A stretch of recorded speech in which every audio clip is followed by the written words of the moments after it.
If you're thinking about making the jump into working at a startup, this video is for you. In it, I'm gonna dig into 5 pros of working at a startup. I've spent the last decade pretty much working purely in startups as a founder, an operator, and an employee. From these experiences, I've seen my fair share of the good and the bad to startup life. Hey, I'm Will, and if you're new here, I hope that you'll consider subscribing. I teach you something in sales, digital marketing, and entrepreneurship every single week to level up your business skills. Here are some timestamps to help you navigate throughout this video, but without further ado, let's jump into things. The first pro to working at a startup is that you get a lot of ownership in your work. The actual impact that you individually have on the business's outcomes can be really tangibly felt. On the flip side of things, if you worked for a bigger tech company or a bigger company in general, you would find it a little bit harder to find the direct impact of your work on the overall business. If you're the type of personality that loves to see the fruits of your labor, then working for a startup might be for you. For example, if you are the only marketing manager at a small startup, as opposed to a marketing manager in the slew of marketing managers at Facebook, then the impact you're gonna have in the first case is going to be significantly greater than the one in the latter case in which you're one of many that are doing very similar work. The second big pro to working in a startup is you're gonna have a lot of friendly coworkers. When it comes to more traditional or corporate workplaces, you're gonna find that people have their guards up a little bit more because they're thinking about how to filter themselves in the workplace. Whereas on the other side of things, I've noticed that in the startup world,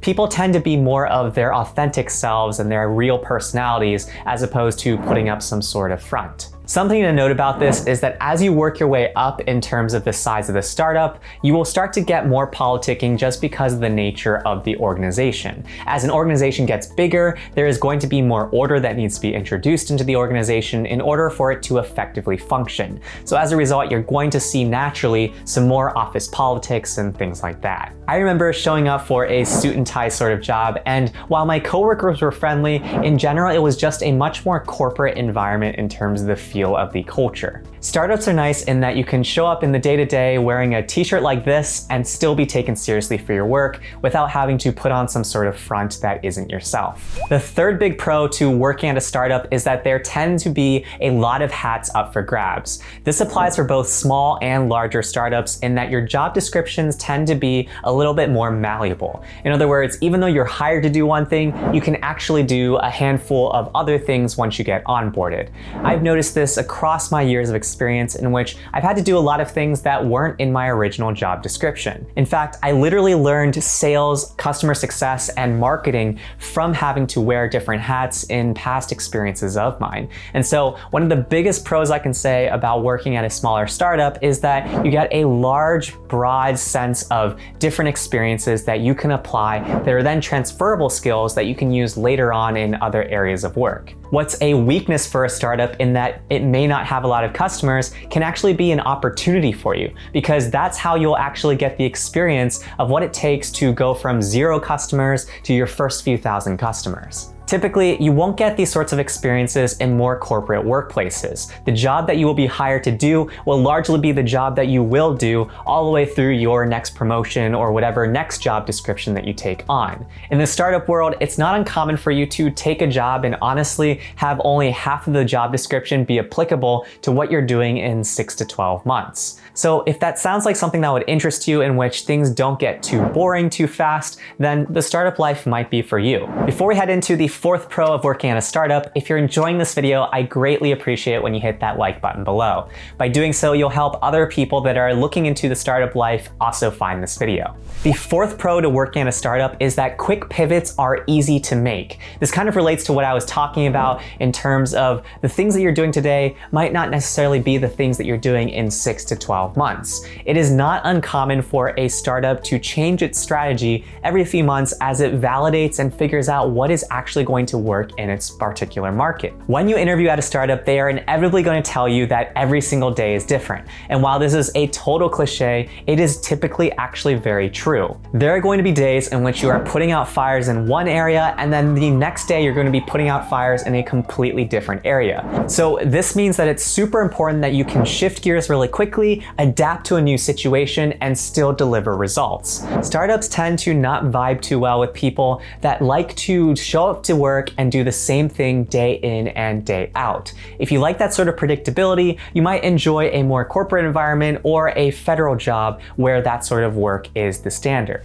The fifth pro I'd mention about working at a startup is that you tend to get accelerated learnings about business and life. In my opinion, when you work at a larger organization, it can be a little bit harder to take a step back and look at the bigger picture of how everything fits together. On the flip side of things, when you work at a startup, and it tends to be a small to medium-sized startup, you're going to get a better sense of how businesses actually work and what it takes to build a business from scratch. Because of the amount of impact that you yourself or people on your team have on the overall organization, you will see what it actually takes to get a business off the ground. This can be really helpful if you ever have ambitions to starting a company in the future, or even just building a side project for yourself that might be related to a business idea. Startups are very much a place in which you see both the good and the bad, which shows you the highs and lows of business in a much more real sense, in my opinion, than when you're part of something even bigger than yourself. When it comes to 1,000-person companies and things like that, it can just be a little bit more difficult to get these sorts of accelerated learnings. I've also found that these learnings apply to more than just business, but also for your personal life. For example, I have a variety of transferable life skills from the time in which we had to move office locations, and I had to hire some TaskRabbits to help us manufacture some IKEA furniture so that our employees were ready for work on the Monday after our new lease started.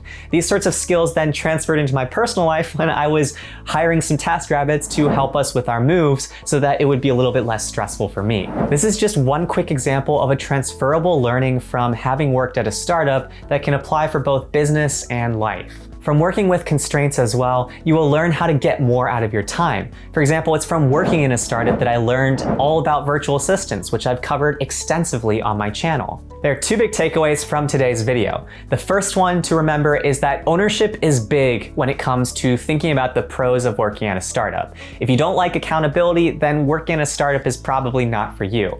And the second big takeaway is expect to get a lot of accelerated learnings in the years that you are working in a startup. Oftentimes, for every year at a startup, it can feel like the equivalent of working 2 years in a larger, more corporate setting.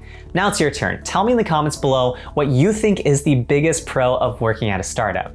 I love hearing from you guys, and I read and try to respond to every single comment.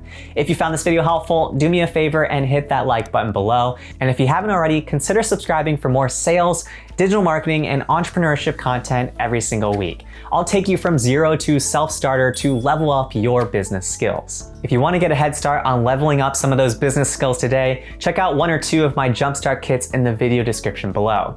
In my next video, I'm going to take the other side of the coin and talk about 5 cons to working at a startup. And in the meantime, check out these videos that YouTube thinks you might like.